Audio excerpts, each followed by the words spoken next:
Nous allons voler à bord de ce jet privé au prix d'1 demi-million de dollars par trajet. On va aussi voyager dans un jet privé pour la somme de 25 000 $. Et en première classe pour 10 000 $ dans ce dirigeable. Et plus encore. Imaginez, $1 en main, le cœur battant, prêt à monter dans un avion qui tremble. C'est le début d'une aventure, mais pas n'importe laquelle. MrBeast nous invite à voler dans les avions les plus chers du monde. Mais derrière le spectacle, il y a une exploration du désir humain, de l'excès et de la peur. Cette vidéo n'est pas seulement une course au luxe. Elle raconte comment chaque prix, chaque siège, chaque jet nous rapproche ou nous éloigne de l'émotion vraie. Oh non, on va trop vite! Bye bye Jimmy! Ça a pas l'air ultra sécure. Dans cet avion branlant, tout tremble. Le moteur, les sièges, l'air lui-même. Les rires sont nerveux, les cris sincères. Ce n'est pas seulement du fun. C'est la peur qui rend vivant, la spontanéité qui échappe dès que le confort apparaît. Chaque mouvement, chaque accélération rappelle que l'humain est fragile, mais courageux. Et déjà, MrBeast montre un contraste. Le luxe arrive, mais le vrai frisson appartient au début. Monde! Hé, je me sens nul maintenant! Oh là là, ils arrivent super vite. Préparez-vous à atterrir! Oh! Ouais! On est au sol, on a survécu! Pour le prochain vol, on a pris un billet de première classe à 1 000 $. Maintenant, les sièges s'élargissent, les repas deviennent raffinés, les écrans apparaissent. Le confort se pose doucement, presque comme un voile. Ici, l'émotion change. Le danger disparaît, le rire devient contrôlé, la surprise diminue. Le luxe est séduisant, mais il commence à isoler, à créer une distance entre l'expérience et le spectateur. Le message invisible, plus on monte, plus on perd la spontanéité. Le frisson s'éloigne, remplacé par une satisfaction matérielle douce mais superficielle. C'est que j'ai pas besoin de parler avec Nolan. J'aime pas trop ces vitres parce que ça crée une séparation entre nous. Ouais. Je suis tout seul. C'est ça qui rend la première classe si cool. Par contre, on n'a pas eu beaucoup d'intimité pendant ce vol. C'est vraiment malaisant de tourner une vidéo avec tous ces gens qui passent. Alors on va aller voir ce que ça donne de multiplier le prix de ce billet par 10. Et nous voilà à bord de l'avion à 10 000 $ le siège. Oh mec, c'est génial. J'ai l'impression de pouvoir étendre mes jambes à l'infini. On va commencer à regarder ce à quoi on a droit. Une tablette, un téléviseur tactile assez grand, mon propre tiroir à boissons et à manger. C'est pas du chocolat MrBeast, remboursé. Je vais me connecter à leur Wi-Fi. Donc, même si on a... À 10 000 $, tout est pensé pour le plaisir. Tablette, TV géante, mini-bar dans le siège, repas gastronomique. Mais cette perfection commence à créer une zone de solitude invisible. MrBeast sourit, rit, commente, mais on sent que l'excitation initiale a disparu. L'avion n'est plus un lieu de surprise, il devient un cocon aseptisé, où tout est prévu. Cette partie révèle une vérité importante. Le luxe extrême offre confort, mais réduit l'intensité émotionnelle. On a gardé le meilleur pour la fin. Salut, ça va? Il y a un bar privé à l'arrière de l'appareil. Hey Jimmy, Oui? Ah! c'est pas un rêve. Et ça, c'était le billet à 10 000 $. Fais un mouvement de haut en bas. Le jet à 25 000 $ transforme le vol en mini-palais volant. Lit, salon, écran partout. L'espace dépasse l'imagination. Mais quelque chose est perceptible. L'homme derrière le sourire cherche encore la surprise, le frisson, l'émotion vraie. Le luxe absolu, paradisiaque, devient une expérience presque artificielle. Un monde où la perfection éteint la spontanéité. On montre au spectateur ce que la caméra ne capture pas, la fatigue invisible du succès et du confort extrême. Il y a plus de télévision dans cet espace que dans tous les autres avions réunis. On s'est fait servir par des hôtesses personnelles. Pourquoi quand on dépasse un certain prix, on nous sert toujours du caviar? Et encore une salle de bain. Est-ce que je peux dire un truc? La salle de bain est un peu décevante, non? Pas de douche, pas de chauffage au sol, et 2 fois plus petite. Je trouve que le vol à 10 000 $ avait un meilleur rapport qualité-prix. Est-ce que tu paierais autant pour voyager tout seul? Si vous avez 25 000 $, achetez-vous une voiture. Optez pour la voiture. Et maintenant, le meilleur truc de la chambre. Un lit double pour dormir. Ouh! Pourquoi ils mettent pas des lits à la place des sièges? J'avoue, au lieu de mettre 3 sièges côte à côte, ils pourraient mettre 3 lits les uns sur les autres.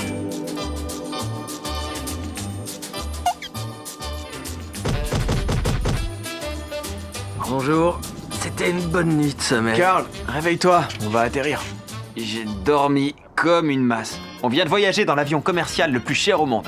On va passer aux avions privés. Et voilà un avion privé à 100 000 $ le vol! Énorme! Et à ce prix-là, on a l'avion en entier pour nous tout seuls! Les portes se ferment. Le silence s'installe, feutré, contrôlé. Le jet à 100 000 $ décolle dans un confort absolu. Les suites sont luxueuses, les repas délicats, les gestes du personnel millimétrés. Tout est si parfait que plus rien ne semble réel. Les rires paraissent polis, les visages figés dans une joie de façade. On ne parle plus d'aventure mais d'un protocole du plaisir. La perfection fatigue, elle efface le hasard, neutralise la surprise, tue la sensation de vivre. Cette scène ne montre pas seulement la réussite, elle montre l'usure du rêve, la solitude de celui qui a tout vu, tout goûté, tout conquis. Le luxe devient décor, l'excès devient normalité, et dans cette normalité parfaite, le cœur s'endort. Le spectateur rit encore, mais sent confusément que quelque chose manque. Le souffle, le risque, le vivant. Oublié qu'on allait décoller. Non, pas la caméra. Stop, stop. C'est trop ouf. Fais attention. J'ai roulé par terre. Oh, ça bouge, je crois que je vais me rasseoir.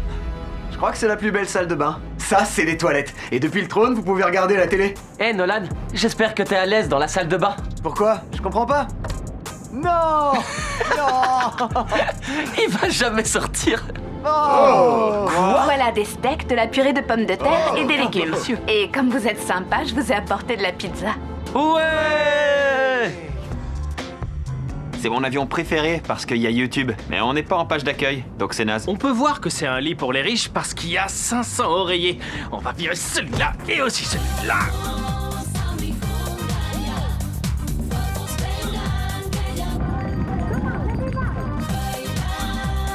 Je vais piloter après. Et c'est ça qui est beau avec les jets privés. Vous pouvez faire ce que vous voulez, quand vous voulez. Carl peut piloter l'avion, Chandler met une raclée à la pizza, Chris se tape sa meilleure sieste et je sais même pas où est Nolan. Quand vous voyagez à bord d'un jet privé, oubliez les escales et les contrôles à l'aéroport, on gagne beaucoup de temps. C'est pour ça que la majorité des personnes riches voyagent en jet privé. Excusez-moi, Oui. nous allons bientôt atterrir. Carl, je veux sortir.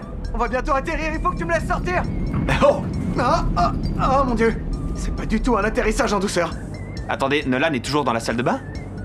T'es censé savoir, Carl va le libérer de là. Oh. T'as aimé le vol? Ça reste mieux que le billet à 1000 $. Et c'est parti pour le vol en dirigeable à 300 000 $. On va le déflouter dans un instant. Avant que j'enlève vos bandeaux, devinez ce qu'il y a écrit sur le côté du dirigeable. C'est le numéro de Nolan? T'as mis le numéro de Nolan? Ça aurait été drôle. La prochaine fois alors. Vous pouvez retirer vos bandeaux. Tournez-vous. J'aime la maman de Carl. Oh non. Pourquoi? Il aime vraiment ma maman. Non Carl, il cœur ta maman. C'est ici que la démesure devient presque surréaliste. L'expérience dépasse la réalité. Pourtant, regarde les visages. La fatigue s'installe. Ils ont tout, mais ils ne ressentent plus rien. C'est là le paradoxe central de cette vidéo. Quand on a tout, il n'y a plus rien à désirer. Ce vol est une parabole moderne du monde numérique. L'abondance tue la curiosité et le confort éteint la passion. Le luxe absolu ne crée pas de souvenirs. Il crée de belles images, mais des émotions vides. Alors c'est le site où les gens vont découvrir quel sera leur prochain emploi. Si le dirigeable se crache et que je meurs, vous pourrez utiliser ZipRecruiter pour trouver un autre travail. Ce sera tellement facile pour nous. Merci Je suis du pas très conseil. fan Mais... de ce genre de conversation. Chut. Allez, on y va. Salut Chandler. Salut et adieu. J'ai bien entendu adieu. Il aurait pu mettre n'importe quoi et il a choisi la maman de Carl. Je suis terrorisé. Cette chose est en train d'accélérer. Bon, rendez-vous sur le circuit. Oh, j'ai oublié de vous dire. On a pris ce dirigeable pour rejoindre pas moins de 150 000 personnes à une immense course de voitures. Et Carl n'en a pas la moindre idée. Avant qu'on s'écrase, j'aimerais vous parler de ZipRecruiter. On a récemment mis une annonce pour un emploi sur ZipRecruiter et on va tout de suite appeler un candidat qui a postulé. Hé Thomas, j'ai vu ta candidature sur ZipRecruiter, tu m'entends bien? Oui, très bien. C'est MrBeast? Ouais, c'est MrBeast, mais on s'en fout. Désolé, mais je t'entends plus très bien. C'est normal, je suis dans un dirigeable. Ça fait combien de temps que t'es monteur? Je fais du montage depuis une dizaine d'années. Tu crois que tu pourrais améliorer nos vidéos? Je pense qu'avec une bonne équipe, de la créativité et de l'inventivité, je pourrais considérablement améliorer ton contenu. D'accord, c'est pas mal. Envoie-moi des vidéos que t'as montées. Si comme Thomas, vous voulez rejoindre notre équipe, cliquez sur le lien dans la description ou allez sur ZipRecruiter/MrBeast. On examinera tous les profils. On se trouve maintenant au-dessus du Daytona 500, un des plus gros événements de l'année. T'aurais pas pu écrire autre chose sur le dirigeable? Non, c'est parfait ça. Tu mens. Je les vois. Est-ce qu'ils nous voient? Carl, je dois te dire que tout le monde aime ta maman ici. J'aime la maman de Carl. Tout le monde crie j'aime. Chère maman de Carl, si vous regardez, vous êtes une femme charmante. T'as un problème. C'est pour ta maman. Et maintenant, on va embarquer dans l'avion le plus cher au monde. Bonjour, bienvenue à bord. $2 000 000. Le chiffre résonne comme un record, un symbole, une folie assumée. Les sièges se transforment en trônes, les repas en œuvres d'art. Tout est calibré pour impressionner. lumière, musique, confort, luxe. Et pourtant, derrière le zerni, un vide s'installe. La surprise s'éteint. Le voyage n'existe plus, il devient démonstration. L'émotion devient contenu. Ce jet, c'est la métaphore du monde moderne. Plus on s'élève, plus on risque de se détacher du sol, de perdre le contact avec la réalité humaine. Le vrai frisson ne vient pas du prix, mais de l'authenticité. Le luxe absolu ne garantit ni la joie, ni la paix, ni la liberté, car le sommet du luxe n'est parfois que le point culminant du vide. Oh, que de bonnes choses. On peut contacter les hôtesses de l'air depuis la chambre. Si tous les vols étaient comme ça, je vivrais dans un avion. Oh, c'était quoi? C'est moi qui joue avec les interrupteurs. Comment j'ai pu louper cette chambre? Pourtant... Et puis, tout redescend. Le bruit des réacteurs s'efface, le ciel retrouve son calme. Le luxe s'éloigne, comme un rêve qui s'effrite au réveil. Il ne reste que l'homme, la caméra et le silence. Ce qu'on retient de cette vidéo n'est pas le prix des billets ni la taille des sièges. C'est une leçon sur la condition humaine, sur notre quête infinie de sensations, de reconnaissance, d'émerveillement. MrBeast nous fait voyager dans le luxe, là où la vraie valeur n'est pas dans la dépense, mais dans le ressenti. Et soudain on comprend, le vrai vol, ce n'est pas celui qui traverse le ciel, c'est celui qui traverse nos émotions. Le vrai luxe, ce n'est pas d'être au-dessus des nuages, mais d'avoir encore le courage de sentir le vent, même au sol. Est-ce que c'est une pièce secrète? C'est la zone de l'équipage. On a juste regardé, rien de plus. Votre attention s'il vous plaît, on va bientôt décoller. Attachez vos ceintures, arrêtez de déconner. Merci. D'habitude, c'est quel genre de personne qui voyage là-dedans? Des hommes d'affaires. Et vous en pensez quoi, mon abruti de copain? C'est un abruti, comme vous dites. Pendant ce vol, on nous a servi le meilleur repas au monde, à l'heure qu'on a voulu et n'importe où dans l'avion. Même si vous êtes dans votre propre suite privée. T'en veux? Je suis sûr que vous savez pas où on va. Non. Eh bien, on vous emmène à Disney World, et ce pendant 2 jours, et vous pourrez faire ce que vous voulez parce que c'est moi qui paie. Incroyable! Donc si vous voulez voyager dans le jet privé le plus cher au monde pour aller 2 jours à Disney World sans rien payer, abonnez-vous.